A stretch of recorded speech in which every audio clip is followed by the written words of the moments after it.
The President has nominated someone for Secretary of Defense, and we all will be meeting with him, and his hearing will be next week. He was part of a group called Global Zero, and for those of us who care deeply about our nuclear arsenal and modernization and that type of thing, some of the things that were authored in this report candidly are concerning. Typically, there's a tension.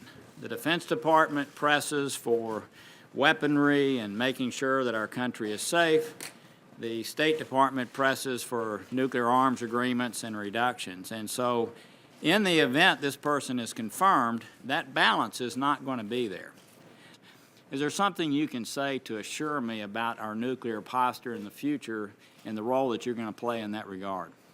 Absolutely. Not a question I was anticipating, but I'm really happy to be able to speak to it. First of all, again, not requested, but I will say this. I know Chuck Hagel, and I think he is a strong, patriotic former senator, and he will be a strong Secretary of Defense. And I have dealt with him in any number of fora. He's been the head of the Atlantic Council. That is a mainstream, thoughtful foreign policy, security engagement. And I think some of the things that have been, sort of some of the efforts to color Senator Hagel's approach on some of these things don't do justice. But on Global Zero, let me come to it. I'm going to come to it. Okay. I absolutely intend to come to it because I think it's very important to think about it. Yeah. When that initiative sort of first came out and we began to hear about the potential of people who said, let's get no nuclear weapons, I sort of scratched my head. And I said, what? How's that going to work? Because I believe in deterrence, and I find it very hard to think how you can get down to a number in today's world. But the whole point is they're not talking about today's world.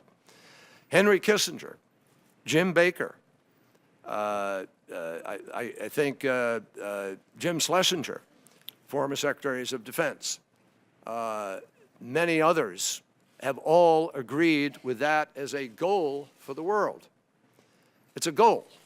It's an aspiration, and we should always be aspirational.